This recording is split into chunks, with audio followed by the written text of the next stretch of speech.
Hello everyone, welcome back to this channel. This is Akshita. I am going to explain 8th class social chapter 7 money and banking. So previous videos లో part 1 వీడియోలో trading with money and without money గురించి తెలుసుకున్నాం and part 2 వీడియోలో banking గురించి తెలుసుకుంటున్నాం. Now part 3 వీడియోలో బ్యాంకింగ్లో sub topics కొన్ని ఉన్నాయి. సో వాటిని ఈ వీడియోలో మనం కంప్లీట్ చేసుకోబోతున్నాం అన్నమాట టోటల్ లెసన్ని. ఓకే, అండ్ బ్యాంకింగ్లో మనం కమర్షియల్ బ్యాంక్స్ గురించి తెలుసుకున్నాం. Now current account deposits.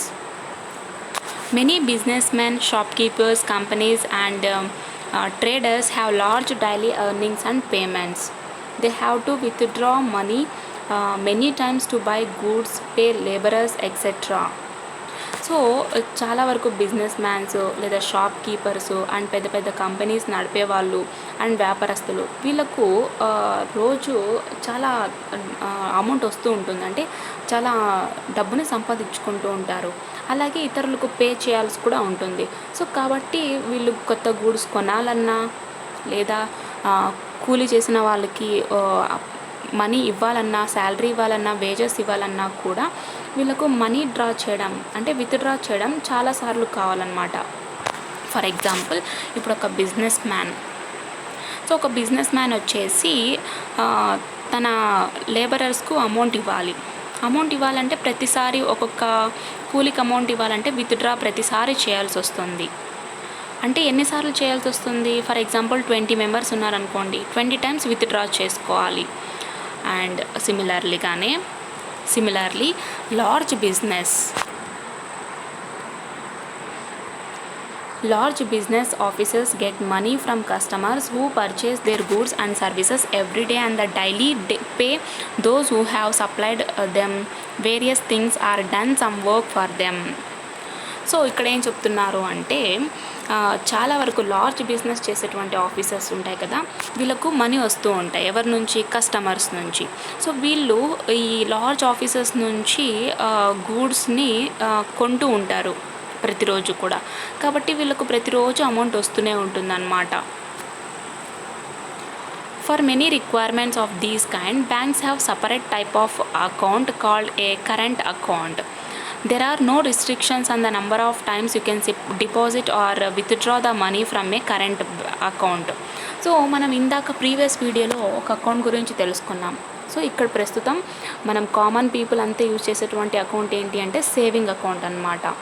And అందులో మనకు ఎప్పుడైనా అమౌంట్ కావాలన్నా విత్డ్రా చేసుకోవచ్చు లేదా డిపాజిట్ కూడా చేసుకోవచ్చు. బట్ మనం బిజినెస్ పరంగా చూసుకున్నట్టయితే ఒక బిజినెస్ మ్యాన్ వచ్చేసి శాలరీ ఇవ్వాలన్నా లేదా ఇతర గూడ్స్ కొనాలన్నా ప్రతిసారి అమౌంట్ని విత్డ్రా చేసుకోవాల్సి వస్తుంది. లేదా ఒక బిజినెస్ మ్యాన్ వచ్చేసి అంటే లేదా ఒక పెద్ద బిజినెస్ వాళ్ళు వచ్చేసి కస్టమర్స్ నుంచి పలానా వస్తువులు కావాలని చెప్పి వాళ్ళు అమౌంట్ పే చేస్తూ ఉంటారు కస్టమర్స్. సో ఈ అమౌంట్ని అంతా కూడా డిపాజిట్ చేయాల్సి వస్తుంది. అంటే ఎన్నిసార్లు డిపాజిట్ చేయొచ్చు? సో మెనీ టైమ్స్ డిపాజిట్ చేసుకోవచ్చు, సో మెనీ టైమ్స్ విత్డ్రా చేసుకోవచ్చు. అందుకని చెప్పి వీళ్ళ కొరకే ఒక సపరేట్ అకౌంట్ని వీళ్ళు ప్రొవైడ్ చేయడం జరుగుతుందన్నమాట. సో ఆ అకౌంట్ ఏంటి అంటే కరెంట్ అకౌంట్. సో ఇందులో మనం ఎన్నిసార్లైనా డిపాజిట్ చేసుకోవచ్చు, ఎన్నిసార్లైనా విత్డ్రా చేసుకోవచ్చు. ఎక్కడి నుంచి? కరెంట్ అకౌంట్ నుంచి. సో ఎటువంటి రిస్ట్రిక్షన్స్ ఉండవు. Transactions can be made by way of check, so there is no risk of handling huge amounts of cash. However, the bank does not pay any interest on money deposited in a current account but will collect service charges. So ఇందాక మనం previous వీడియోలో ఏం చెప్పుకున్నామంటే saving account గురించి తెలుసుకున్నాం. And ఈ saving అకౌంట్లో వచ్చేసి మనం అమౌంట్ అంటే మన దగ్గర ఉన్నటువంటి ఆ అమౌంట్ని సేఫ్గా సేవ్ చేసుకోవడానికి బ్యాంక్ని యూజ్ చేస్తున్నాం. సో ఈ బ్యాంక్లో కామన్ మ్యాన్ అంతా యూజ్ చేసేటువంటి సేవింగ్ అకౌంట్ అన్నమాట. అండ్ మనం ఇందులో అమౌంట్ ఉంచడం వల్ల మనకు ఎక్స్ట్రా ఇంట్రెస్ట్ కూడా వస్తుంది. అంటే ఫర్ ఎగ్జాంపుల్ ఇప్పుడు మనం 5,000 పెట్టామనుకోండి అండ్ 2-3 మంత్స్ అలాగే వదిలేసామనుకోండి, అండ్ దాని మీదకు మనకు ఎక్స్ట్రా 100 రూపీస్నో లేదా 500 రూపీస్నో సమ్ పర్సెంట్ ఆఫ్ ఇంట్రెస్ట్ అనేది ఇంక్రీజ్ అవుతుందన్నమాట. అంటే మన డబ్బు అక్కడ బ్యాంక్లో ఉండడం వల్ల గ్రో అవుతూ ఉంటుంది. బట్ ఇక్కడ కరెంట్ అకౌంట్లో ఏం జరుగుతుంది అంటే మనం డిపాజిట్ చేసినటువంటి మనీ ఉంటుంది కదా, దాని మీద అయితే ఎటువంటి ఇంట్రెస్ట్ పడదు. అంటే 10,000 పెట్టామనుకోండి 10,000 ఉంటుంది, 1,00,000 పెట్టామనుకోండి 1,00,000 ఉంటుంది. అలాగే దీని మీద ఎటువంటి ఇంట్రెస్ట్ అయితే ఉండదు, అంటే మనీ అయితే గ్రో కాదు.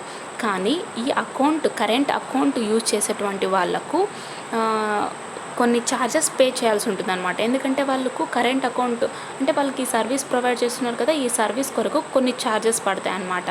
కాబట్టి బిజినెస్ మ్యాన్ కావచ్చు, ట్రేడర్స్ కావచ్చు, ఎవరైతే కరెంట్ అకౌంట్ని ఓపెన్ చేసి ఉంటారో వీళ్ళు సర్వీస్ ఛార్జెస్ పే చేయాల్సి ఉంటుంది. అండ్ ఎప్పుడైనా అమౌంట్ కావాలనుకోండి, ట్రాన్సాక్షన్స్ చేసుకోవాలనుకోండి, చెక్ని యూజ్ చేస్తారనమాట. కాబట్టి ఇక్కడ పెద్ద పెద్ద అమౌంట్ని మనం క్యారీ చేయాల్సిన అవసరం లేదు.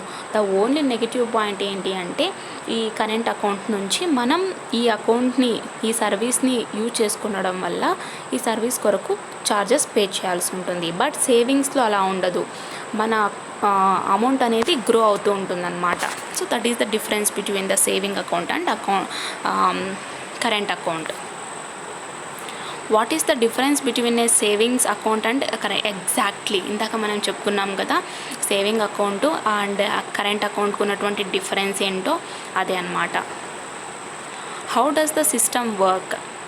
సరే, ఈ కరెంట్ అకౌంట్ సిస్టమ్ ఏ విధంగా వర్క్ అవుతుందో చూద్దాం మరి. Cheque deposited into a bank account enables one to transfer the money into another. This facility operated by the banking system makes deposits work like money. Bank deposits are money.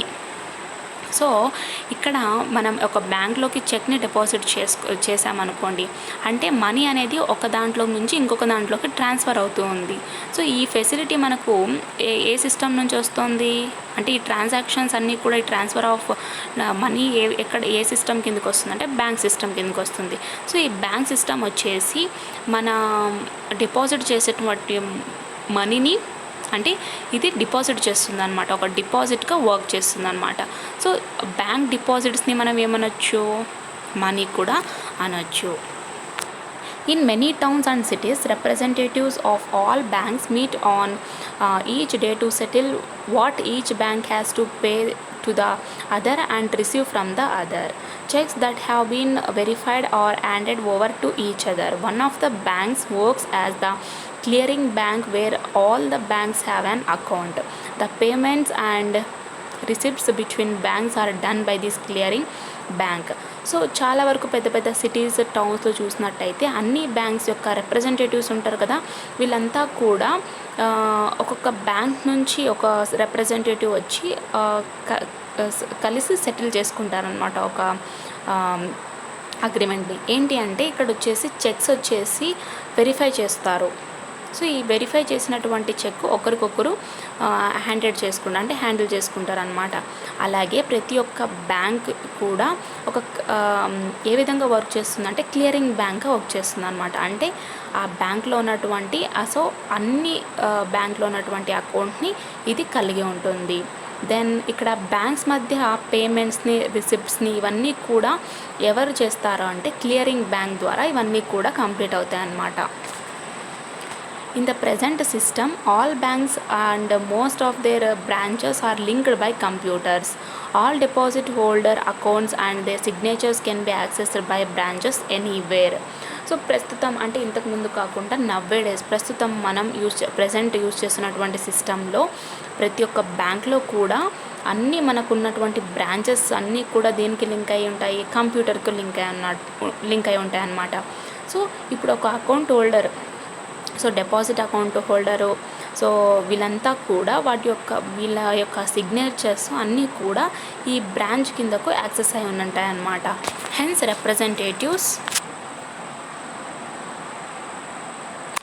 representatives don't have to meet, nor do banks have to send checks to the outstation branches. So కాబట్టి ఇక్కడ కంప్యూటర్స్లో branches ఇవన్నీ కూడా access అయి ఉంటాయి కాబట్టి మనం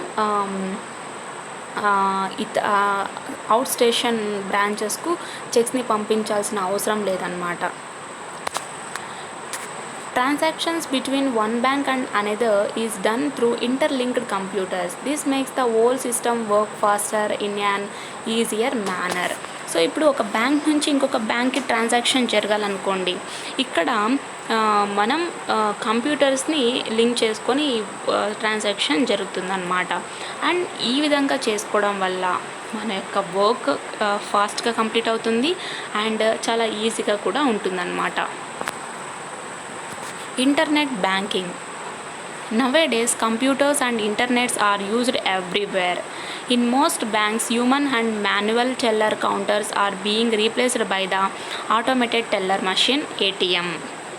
Banking activity is being done with computers, with internet and other electronic means of communication, which is called as electronic banking or internet banking. Most of the banks are providing debit card, credit card, net banking, phone banking for customers to use banking services online. So ప్రస్తుత కాలం అంతా కూడా మనం కంప్యూటర్స్ని, ఇంటర్నెట్స్ని చాలా use చేస్తున్నాం ప్రతిరోజు. And కొన్ని బ్యాంక్స్లో వచ్చేసి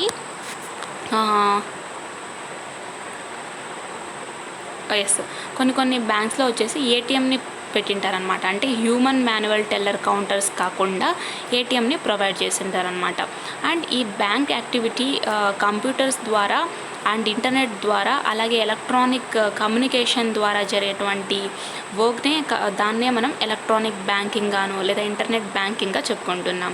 and చాలా వరకు బ్యాంక్స్ వచ్చేసి కొన్ని డెబిట్ కార్డు, క్రెడిట్ కార్డులు and net banking, PhonePe, Google pay like phone banking వీటన్నిటిని కూడా కస్టమర్కు ప్రొవైడ్ చేస్తున్నాయి. ఎందుకంటే ఈ బ్యాంకింగ్ సర్వీసెస్ అంటే ఆన్లైన్ సర్వీసెస్ని యూజ్ చేసుకోవడం కొరకు.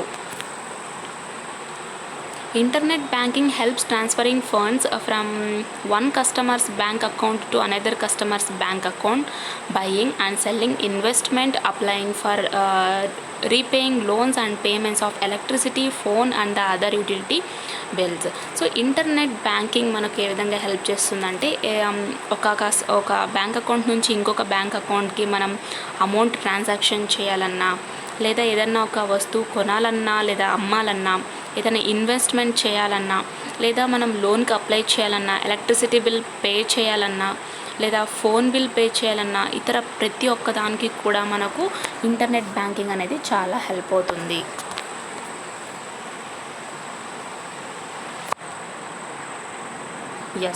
So A person withdrawing money from ATM. So ప్రస్తుత కాలంలో మనం ప్రతి ఒక్కరు కూడా డెబిట్ కార్డ్ని యూజ్ చేస్తున్నాం మన యొక్క అమౌంట్ని విత్డ్రా చేసుకోవడానికి. With internet banking, a customer is saved from hassles of traveling, paperwork and other kind of stuff. In just a few clicks, one can access their account and transfer funds, pay bills, etc. People with hectic schedule prefer internet banking. So ఈ internet banking వల్ల ప్రతి ఒక్క customer కూడా అంటే travel చేసిన ఏదో ఒక చిన్న పల్లెటూరులో ఉండి పట్టణంలోకి వచ్చి ఆ బ్యాంక్లో నుంచి అమౌంట్ విత్డ్రా చేయాలన్నా లేదా ఇతరులకి పంపాలన్నా కూడా ట్రావెల్ చేయాల్సి వస్తుంది. అండ్ నెక్స్ట్ లేదా బ్యాంకుకి వచ్చి నేరుగా రాయాలి. So account number and branch, ఆ తర్వాత మనీ ఎంత, వర్డ్స్ ఇవన్నీ కూడా రాయాల్సి వస్తుందన్నమాట. అండ్ ఇతర ఏమన్నా లైన్లో నిలపడము, అమౌంట్ ఇవన్నీ కూడా చాలా ప్రాబ్లమ్స్ వస్తాయి. సో వీటన్నిటిని కూడా ఎదుర్కోవడం కొరకు ఇంటర్నెట్ బ్యాంకింగ్ చాలా హెల్ప్ చేస్తుంది అనమాట. అంటే జస్ట్ ఒక క్లిక్తోనే మనం ఎక్కడో ఉన్నటువంటి వాళ్ళకు మనం అమౌంట్ పంపించుకోగలం లేదా రిసీవ్ చేసుకోగలం. అండ్ ఏదన్నా కరెంట్ బిల్ కట్టాలన్నా, ఇతర రెంట్ కట్టాలన్నా ఏమన్నా కూడా ఒక క్లిక్లోనే జరిగిపోతుంది అనమాట, because of internet banking. So ప్రస్తుతం ఉన్నటువంటి ప్రతి ఒక్కరి బిజీ షెడ్యూల్లో ఇంటర్నెట్ బ్యాంకింగ్ని అందరూ ప్రతి ఒక్కరు కూడా ప్రిఫర్ చేస్తారనమాట. Mr. Raghu has an account in SBI Secunderabad branch and has registered for online banking facility. To pay his phone bill, Mr. Raghu logs into the SBI website by entering his username and password. He selects the option for online payment of phone bill, enters the phone number and the amount to be paid. The amount will be debited from his SBI account and invoice generated. Paying bills through online saves time and energy and also ensures that the bills are paid in time. So ఇక్కడ mister Raghu అనేటువంటి ఒక వ్యక్తికి వచ్చేసి state bank of ఇండియాలో ఒక account ఉందన్నమాట. So ఇది Secunderabad branch. So ఇతను వచ్చేసి ఆన్లైన్ బ్యాంకింగ్ ఫెసిలిటీ కొరకు రిజిస్టర్ చేసుకున్నాడు అనమాట. సో తన యొక్క ఫోన్ బిల్ని పే చేయడానికి రఘు వచ్చేసి ఎస్బీఐ అకౌంట్లోకి లాగిన్ అయ్యాడు. సో ఆ వెబ్సైట్కు లాగిన్ అయ్యి, సో ఆ వెబ్సైట్లో లాగిన్ అవ్వాలంటే యూజర్ నేము పాస్వర్డ్ని ఎంటర్ చేయాలన్నమాట. సో ఆ తర్వాత తను లాగిన్ అయిన తర్వాత ఆన్లైన్ పేమెంట్ని సెలెక్ట్ చేసుకున్నాడు. సో ఆ ఆప్షన్ని సెలెక్ట్ చేసుకొని phone bill payment, so phone bill payment చేయాలి కదా, సో ఆ ఫోన్ బిల్ని ఆన్లైన్ పేమెంట్గా సెలెక్ట్ చేసుకున్నాడు అనమాట. సెలెక్ట్ చేసుకొని తన యొక్క ఫోన్ నెంబర్ని ఎంటర్ చేసి ఆ తర్వాత ఎంత అమౌంట్ పే చేయాలో దాన్ని కూడా ఎంటర్ చేశాడనమాట. సో తన అకౌంట్ ఎస్బీఐ అకౌంట్లో నుంచి ఎంతైతే అమౌంట్ తను అక్కడ టైప్ చేశాడో ఆ అమౌంట్ కూడా డెబిట్ అవ్వడం జరుగుతుంది. సో ఇక్కడ ఆన్లైన్ ద్వారా మనం బిల్స్ పే చేయడం వల్ల మన టైం సేవ్ అవుతుంది అండ్ మనం కష్టపడాల్సిన అవసరం లేదు అండ్ ఇన్ టైంలో ప్రాసెస్ అంతా కూడా జరిగిపోతుంది. సో ఇక్కడ లేట్ అయితే జరగదు. ఎస్, ఇక్కడ ఇచ్చారు చూడండి, but my PDF is not clear as your in your text book. So you can follow your text book. So figures 7.6 internet banking page for registering mobile number for which the payment is to be done. So ఎగ్జాక్ట్గా మనం చెప్పుకున్నాం కదా. Yes,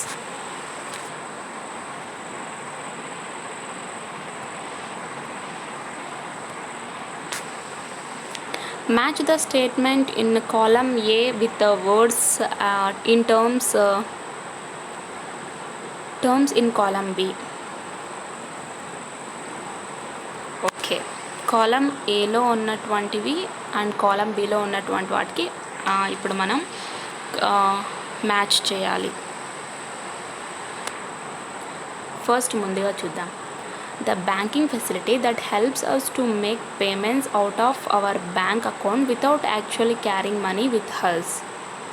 so మనతో amount carry చేయకుండానే మనం పేమెంట్ని చేయగలం. So ఏ విధంగా? Okay,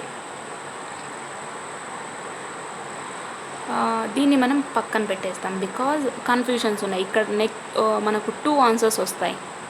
చూద్దాం. The banking facility enables us to deposit or withdraw cash 24 hours a day. And next one, the facility that helps us to perform banking transactions over the internet.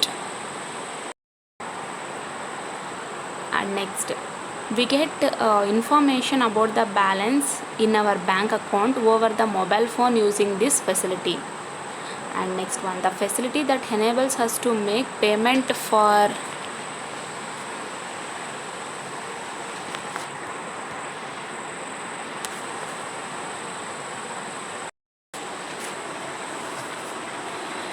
So ఈ column ఏ column బికు matching చేద్దాం మరి.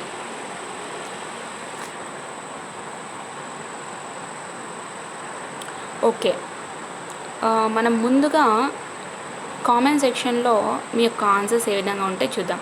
అంటే for example మీ ఏ ఆన్సర్కి వచ్చేసి బ్రాకెట్లో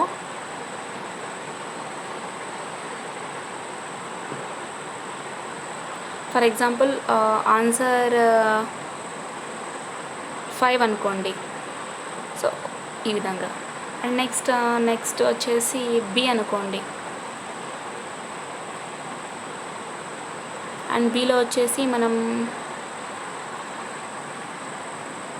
so ఈ విధంగా మీరు comment సెక్షన్లో మీ యొక్క కామెంట్ చేయండి. అండ్ నెక్స్ట్ వీడియోలో నేను మీకు దీనికి ఆన్సర్స్ ఇస్తాను. Fixed deposit. Manaswini grandfather wanted to give her a gift. So she gave her a fixed deposit certificate of 10,000 rupees. It will grow enough after 5 years to pay for your college admission, grandfather said. How can it grow? సరే, fixed deposit అంటే ఏంటో చూద్దాం. Manaswini grand father వచ్చేసి ఒక గిఫ్ట్ని ఇవ్వాలనుకున్నాడు అనమాట మనస్వినికి. ఏంటి అంటే తను వచ్చేసి ఒక ఫిక్స్డ్ డిపాజిట్ సర్టిఫికేట్ని ఇచ్చాడు తనకు. అది ఎంత? 10,000 అనమాట. సో ఈ డిపాజిట్ వచ్చేసి 5 years తర్వాత గ్రో అవుతుందన్నమాట. సో గ్రో అయితే అది అడ్మిషన్ కొరకు హెల్ప్ అవుతుందని చెప్పి వాళ్ళ గ్రాండ్ ఫాదర్ చెప్తాడు. సో ఇక్కడ ఫిక్స్డ్ డిపాజిట్ ఏ విధంగా ఇంక్రీజ్ అవుతుంది? A fixed deposit or a term deposit cannot be withdrawn from the bank for a fixed period of time. It could be 1 year, 2, 5 or 7 years. The rate of interest is higher on a fixed deposit. So fixed deposit అన్నా కానీ లేదా term deposit వచ్చేసి మనం bank నుంచి withdraw చేసుకోలేమన్నమాట. అంటే fixed time వరకు మనం deposit చేయలేము. దగ్గర 1 year కావచ్చు, 2 years కావచ్చు, 10 years కావచ్చు, 7 years కావచ్చు. అంటే దీని యొక్క రేట్ ఆఫ్ ఇంట్రెస్ట్ వచ్చేసి ఫిక్స్డ్ డిపాజిట్ మీద పెరుగుతూ పోతుందన్నమాట. అంటే హయ్యర్ ఎక్కువగా ఉంటుందన్నమాట.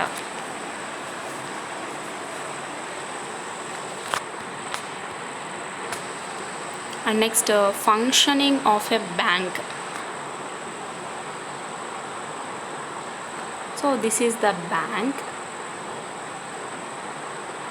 సో పీపుల్ వాళ్ళ దగ్గర వాళ్ళు బిజినెస్ చేసిందో లేదా హార్వెస్ట్ చేసిందో శాలరీ వచ్చిందో ఏదన్నా కానీ బ్యాంక్లో డిపాజిట్ చేస్తారు. సో ఈ విధంగా డిపాజిట్ చేసినటువంటి మనీ వీళ్ళకు ఇంట్రెస్ట్ రూపంలో పీపుల్కి తిరిగి మరీ ఎక్స్ట్రా అమౌంట్ వస్తుందన్నమాట. అండ్ సో ప్రజలు వచ్చేసి వీళ్ళకు ఏదన్నా పొలాలకి పంటలు నష్టం వచ్చినా లేదా ఎరువులు కొనాలన్నా హౌస్కి లోన్స్ కావాలన్నా అండ్ ఏమన్నా వెహికల్స్ కొనాలన్నా కూడా బ్యాంక్ మనకు లోన్ ఇస్తుంది. సో మనం తిరిగి ఈ లోన్ తీసుకొని ఉంటాం కదా, ఆ లోన్కు మనం ఇంట్రెస్ట్ పే చేయాలన్నమాట. So this is the functioning of a bank. సరే, ఆ లోన్ గురించి తెలుసుకుందాం మరి. Loans. A bank is a business enterprise. It has to pay interest to its depositors, pay salary to its employees, has to buy and maintain equipment, pay rent and bear all the cost of running a bank and also make profit. So how does it earn revenue? So ఒక bank వచ్చేసి business enterprise అన్నమాట. And ఇది మనకు అంటే depositors ఉంటారు కదా. ఇప్పుడు నేను ఒక 20,000 అమౌంట్ డిపాజిట్ చేశాను, నాకు ఇంట్రెస్ట్ పే చేస్తుంది అంటే రిటర్న్ మనకు ఎక్కువ ఇంట్రెస్ట్ వస్తుంది. సో ఇది ఇంట్రెస్ట్ పే చేయాలి. అండ్ మనకు ఆ బ్యాంక్లో వచ్చేసేటువంటి ప్రతి ఒక్క ఎంప్లాయీస్కి కూడా శాలరీ ఇవ్వాలి. అండ్ ఆ ఎక్విప్మెంట్ కొనాలన్నా లేదా ఆ బ్యాంక్ రెంట్ కట్టాలన్నా ఆ బ్యాంక్ నడవాలన్నా కూడా ప్రతి ఒక్కటి కూడా ఈ బ్యాంక్లో జరగాల్సినటువంటి ప్రతి ఒక్కటి కూడా బేర్ చేయాల్సి ఉంటుందన్నమాట. సో ఇక్కడ రెవెన్యూ వాళ్ళు ఏ విధంగా ఎర్న్ చేస్తారు? Deposits are the way through which money saved by people comes into the bank. As long as depositors trust that the bank will pay them their money on demand, people don't rush to withdraw their deposit as cash. Many people will withdraw money at the beginning of the month. If the depositors are farmers, then there will be a greater demand for cash during certain seasons. Hence, over time, banks realized that they only require a small portion of the deposits as cash, so that they can always keep to the promise of payment on demand. The trust is kept if people can withdraw their money as cash or use bank deposits for payments. So ఇక్కడ deposit వచ్చేసి ఒకటి money ద్వారా జరిగి ఉంటుందన్నమాట. And ఈ బ్యాంక్లో వీళ్ళు people save చేసినటువంటి డిపాజిట్ సేవ్ అయి ఉంటుంది. అలాగే ఈ డిపాజిటర్స్ వచ్చేసి ఈ బ్యాంక్ వాళ్ళని నమ్ముతుందన్నమాట. ఏంటి అంటే వాళ్ళకి ఎప్పుడైతే అవసరం ఉంటుందో ఆ మనీని వాళ్ళు విత్డ్రా చేసుకోవచ్చు. బట్ క్యాష్గా అయితే వాళ్ళు విత్డ్రా చేసుకోలేరు అన్నమాట. అండ్ చాలా వరకు ప్రజలు వచ్చేసి మనీని మొదట్లో విత్డ్రా చేసుకోవచ్చు. ఒకవేళ డిపాజిటర్స్లో ఎక్కువగా ఫార్మర్స్ ఉన్నట్టయితే వాళ్ళకి సర్టెన్ సీజన్స్లో ఆ క్యాష్ కావాలి. సో వాళ్ళ డిమాండ్ని బేస్ చేసుకొని క్యాష్ ఇవ్వాల్సి వస్తుంది అన్నమాట బ్యాంకు. కాబట్టి బ్యాంక్స్కు రియలైజ్ అయ్యి వచ్చింది ఏంటి అంటే స్మాలర్ పోర్షన్ ఆఫ్ డిపాజిట్స్ క్యాష్గా ఉన్నట్టయితే మనం వాళ్ళ పేమెంట్ని డిమాండ్ చేసి ఇవ్వగలము.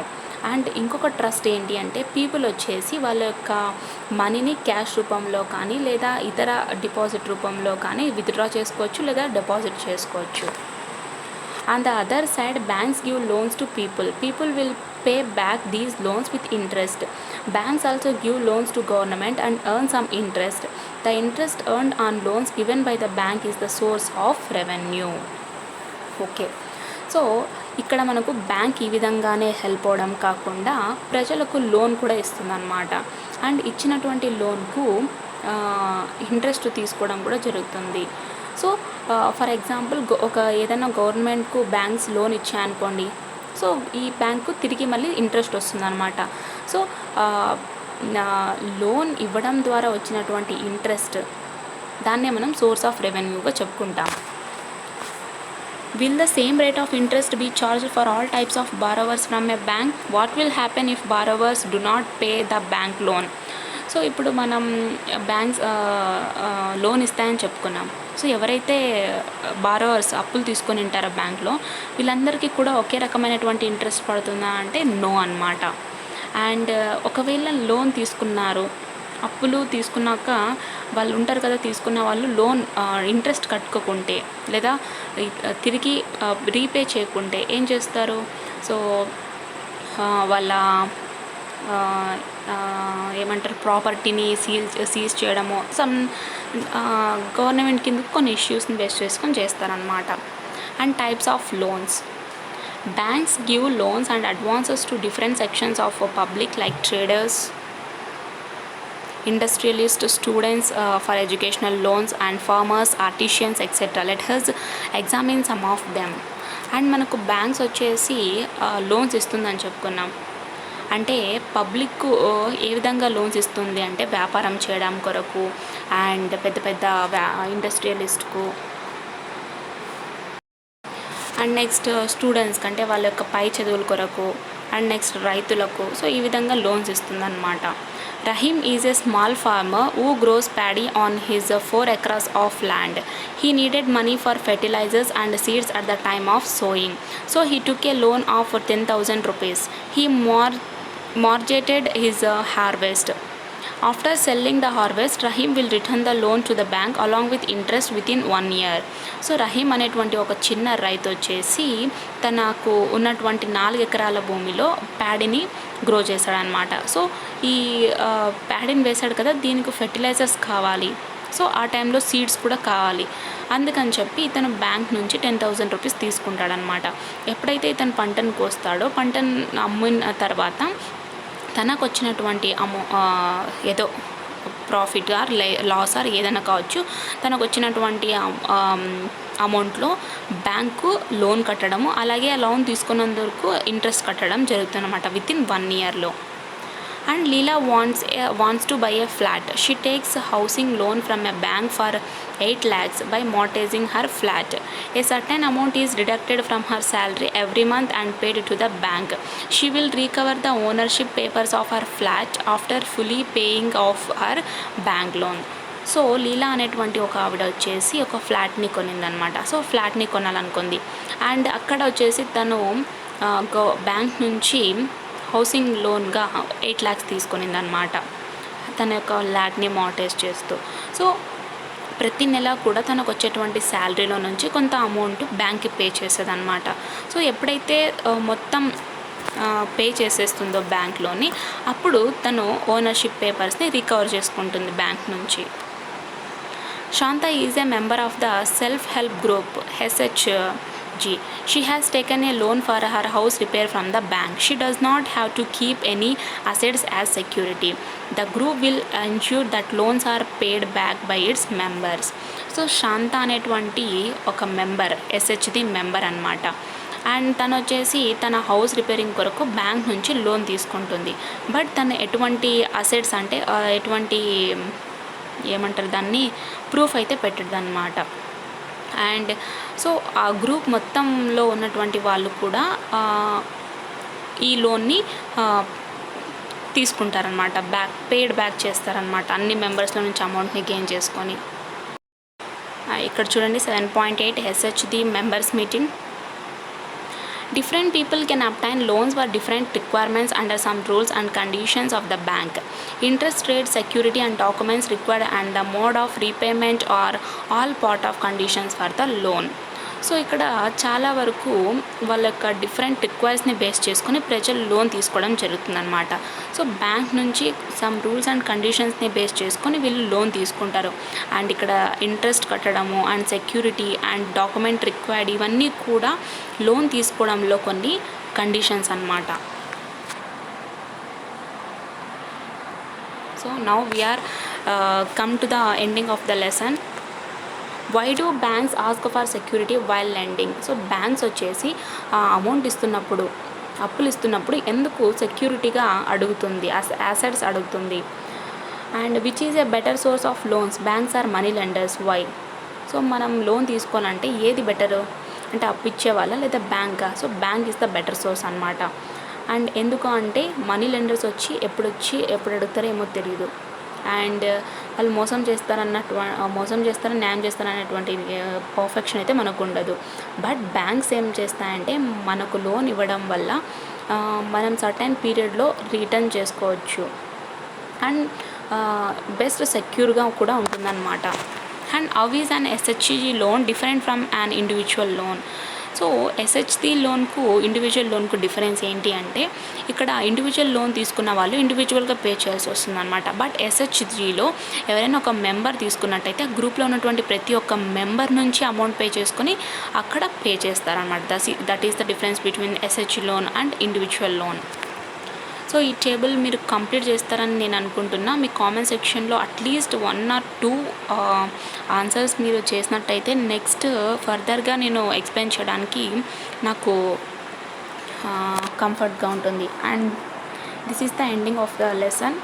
అండ్ ఈ లెసన్లో మనం ఎక్కువగా డిస్కస్ చేసుకున్నటువంటి కీవర్డ్స్ వచ్చేసి barter, forms of money, deposits, savings, loan, interest, cheque. Okay, thank you. And ఏమైనా డౌట్స్ ఉంటే కామెంట్ సెక్షన్లో కామెంట్ చేయండి.